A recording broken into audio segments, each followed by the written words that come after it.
할렐루야. 이 아침에 하나님께 예배하는 여러분들을 축복합니다. 오늘도 여러분들의 삶 가운데 하나님의 평강이 임하시기를 소망합니다. 기도하겠습니다. 아버지 하나님, 오늘이라는 날을 우리에게 주셔서 살게 하심을 감사합니다. 당연히 주어지는 하루가 아니라 하나님께서 우리에게 주신 기회임을 알게 하여 주시옵소서. 그리하여 이 하루를 보람있게 하나님의 말씀에 순종하며 살아가는 이 하루가 되게 하여 주시옵소서. 아버지 하나님, 우리의 삶이 하나님 앞에 있습니다. 이끌어 주시옵소서. 경영하여 주시옵소서. 오늘도 하나님의 자녀로 또한 아버지 하나님의 화평을 전하는 도구로 쓰임받기를 원합니다. 주님, 우리를 사용하여 주셔서 하나님의 뜻을 나타나게 하시고 또한 하나님의 사랑을 전하게 하여 주시옵소서. 예수 그리스도의 이름으로 기도하옵나이다. 아멘. 다 함께 찬송가 370장 찬양 드립니다.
주님을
우리에게 주시는 하나님의 귀한 말씀은 신약성경 야고보서 5장 13절에서 15절까지의 말씀입니다.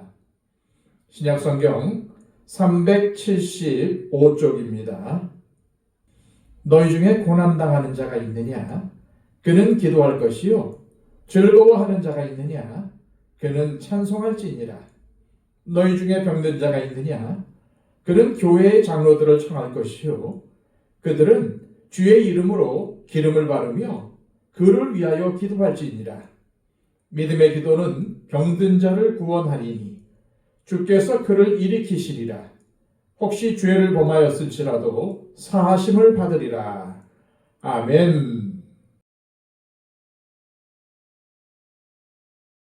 야고보서의 주제는 믿음은 곧 행함, 행함이 있는 믿음이 진정한 믿음이라는 것입니다.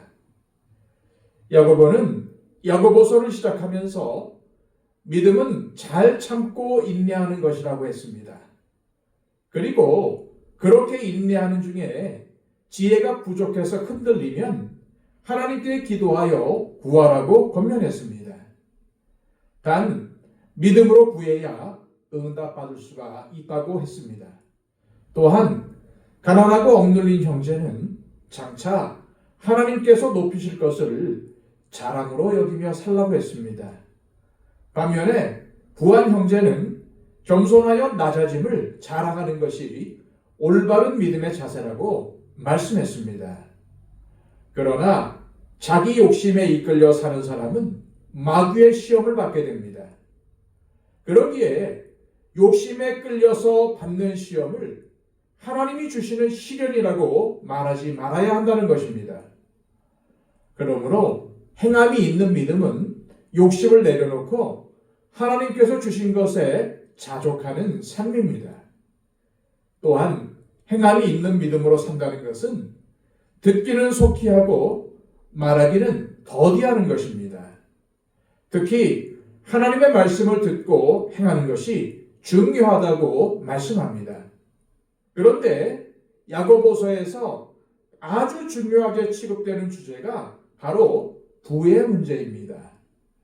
1장에서 부한 자는 낮아짐을 자랑하라고 했습니다.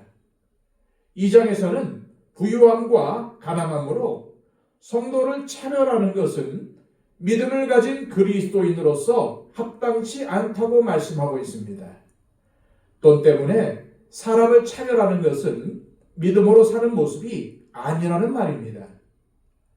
3장에는 말을 많이 하는 것에 대해서 경고하는데 자신을 선생으로 여기고 말을 많이 하는 사람들에게 혀가 불의 세계라고 경고합니다. 따라서 행함이 있는 믿음은 말을 조심하고 아끼는 것이라고 말씀하고 있습니다. 그러면서 위로부터 나는 지혜에 대해서 가르칩니다. 스스로 선생이 되려는 자들에게 야고보는 위로부터 난 지혜는 시기와 다툼이 아닌 성결과 화평, 관용과 양선이라고 가르칩니다. 그러므로 위로부터 난 지혜인 화평을 추구하고 실천할 때 그 믿음은 행함이 있는 온전한 믿음이라는 것입니다. 4장에서는 세상과 벗하는 문제에 대해 교훈합니다. 즉 정욕으로 쓰려고 잘못 구하는 문제와 함께 세상과 벗되려는 성도들을 책망하는 것입니다.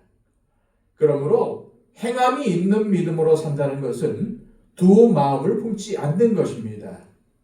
세상과 벗되려는 마음을 내려놓고 오직 주님만 따르는 삶을 살라는 것입니다. 또한 행함이 있는 믿음으로 산다는 것은 서로 비방하지 않는 것이며 특히 하나님과 함께 계획을 세우는 것이 중요하다고 말씀합니다. 허탄한 계획은 하나님을 배제하고 자신을 위한 장밋빛 계획을 세우는 것입니다. 하나님은 그러한 인생에 대해서 허탄한 사람이라고 책망하십니다. 그러면서 5장에서는 다시 부의 문제에 대해서 언급합니다. 왜냐하면 행함이 있는 믿음으로 산다는 것은 자신의 재물을 어떻게 사용하느냐와 긴밀한 관계가 있기 때문입니다. 다시 말해 우리의 물질이 있는 곳에 우리의 마음이 있기 때문입니다. 그러고 나서 야고보는 주제를 다시 인내와 기도로 돌립니다. 즉 행함이 있는 믿음은 결국 이 광야와 같은 세상에서 잘 인내하는 것이라는 말입니다. 그러면서 욥의 인내를 잘 배우라고 권면했지요. 그리고 행함이 있는 믿음으로 산다는 것은 소망을 분명히 하는 것입니다. 그런데 그 소망은 바로 기도와 연결이 되어 있습니다. 야고보는 오늘 본문을 통해서 기도의 중요성에 대해 가르침을 주고 있습니다. 첫 번째, 고난을 당할 때는 반드시 기도해야 합니다. 13절입니다. 너희 중에 고난 당하는 자가 있느냐? 그는 기도할 것이요. 즐거워하는 자가 있느냐? 그는 찬송할지니라. 야고보는 고난을 당하는 사람이 가장 먼저 해야 할 것은 바로 기도라는 사실을 강조하고 있습니다. 기도란 내가 믿고 의지하는 하나님 아버지께 수고하고 무거운 짐진 것을 내려놓는 믿음의 행동입니다. 그래서 인생의 어려움에 직면했을 때 믿음의 사람은 기도의 골방으로 들어갑니다. 히스기야는 유다의 13대 왕으로서 유다 여러 왕 가운데 이러한 사람이 없다고 할 정도로 하나님만 의지했던 사람이었습니다. 히스기야는 하나님과 동행하며 평생 하나님을 떠나지 않았습니다. 그리고 하나님께서 지키라고 명령하신 계명을 지켰던 사람입니다. 그래서 그는 어디로 가든지 형통했습니다. 그런데 그러던 그가 갑자기 중병에 걸렸습니다. 그냥 중병이 아닙니다. 이사야 선지자가 여호와의 말씀이 네가 죽고 살지 못하리라 라고 하나님의 말씀을 전할 정도로 죽음의 병이었습니다. 무슨 특별한 죄가 있어서가 아닙니다. 하나님이 그에게 진노하셨다든지 그가 무슨 치명적인 잘못을 범해서 죽을 병에 걸린 것이 아니라는 말입니다. 그때 히스기야의 나이는 겨우 39세였습니다. 젊은 나이에 예고 없이 이유 없이 고난이 찾아온 것입니다. 바로 그때 히스기야가 택했던 방법이 무엇입니까? 기도의 골방에 들어가 하나님 앞에 무릎 꿇고 울었습니다. 가장 먼저 하나님 앞에 무릎을 꿇었던 것입니다. 그리고 당연하게도 하나님의 치유하심을 맛보았습니다. 혹시 여러분들도 고난을 당하고 있습니까? 삶이 힘들고 어렵습니까? 히스기야처럼 기도하십시오. 고난 중에도 기도한다는 것은 우리 그리스도인들이 보일 수 있는 믿음의 징표입니다. 오직 하나님만 의지한다는 믿음의 고백입니다. 두 번째로 병이 들었을 때는 중보 기도를 요청해야 하며 성도들은 병든 자를 위해 기도해야 합니다. 14절입니다. 너희 중에 병든 자가 있느냐? 그는 교회의 장로들을 청할 것이요 그들은 주의 이름으로 기름을 바르며 그를 위하여 기도할지니라. 하나님을 잘 믿는 사람도 병이 들 수 있습니다. 앞에서 말씀드린 히스기야처럼 말입니다. 오늘 말씀에서 야고보는 병든 자에게 기름을 바르며 기도하라고 했는데 여기서 중요한 것은 기름이 아닙니다. 병든 자에게 기름을 바르며 기도하는 것은 초대교회의 전통이라고 보아야 합니다. 여기서 더 중요한 것은 장로들을 청해서 기도하게 하는 것입니다. 요즘 말로 바꾸면 목회자나 장로님들과 같은 교회 지도자들에게 기도를 요청하고 또 성도들은 병든 자들을 위해 중보 기도하라는 것입니다.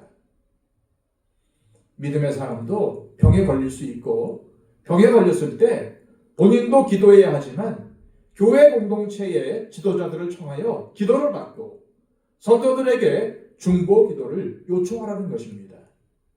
그리할 때 역사가 일어납니다. 15절입니다. 믿음의 기도는 병든 자를 구원하리니 주께서 그를 일으키시리라. 혹시 죄를 범하였을지라도 사하심을 받으리라. 너무나도 놀라운 말씀이 아닙니까? 믿음의 기도가 병든 자를 일으킨다는 것입니다. 그리고 혹시 죄를 범하여 병에 걸렸다고 하더라도 믿음의 기도는 죄사함을 얻게 한다고 합니다. 하지만 모든 질병이 다 죄 때문에 온다고 말해서는 안 됩니다. 또 모든 질병이 교회의 지도자들을 청해서 기도하면 낫는다고 말해서도 안 됩니다. 오늘 말씀을 통한 야고보의 가르침은 성도가 믿음의 삶을 살아감에도 병에 걸릴 수도 있고 견디기 어려운 고난이 있을 수도 있는데 바로 그때 믿음의 기도를 드릴 수가 있어야 한다는 것입니다. 그럴 때 하나님은 그 기도를 들으시고 역사하신다는 것입니다. 이 시간 기도하실 때 하나님 아버지, 기도가 얼마나 중요한지 알고 있음에도 기도를 소홀히 여겼던 나의 삶을 회개합니다. 행함이 있는 믿음의 삶은 바로 기도의 삶이라는 사실을 다시 깨닫습니다. 고난이 닥치고 병에 걸릴 때만 기도하는 것이 아니라 매일매일의 삶에서 하나님께 무릎 꿇고 인도하심과 지혜를 구하는 기도의 사람으로 살아가게 하옵소서. 기도하시기를 바랍니다. 111 기도를 통해서 나의 기도가 필요한 분들이 우리 주변에는 많습니다. 특히 여러분들이 초청 대상자로 작정한 영혼들을 위해서 중보해 주시기를 바랍니다. 다 함께 기도하겠습니다.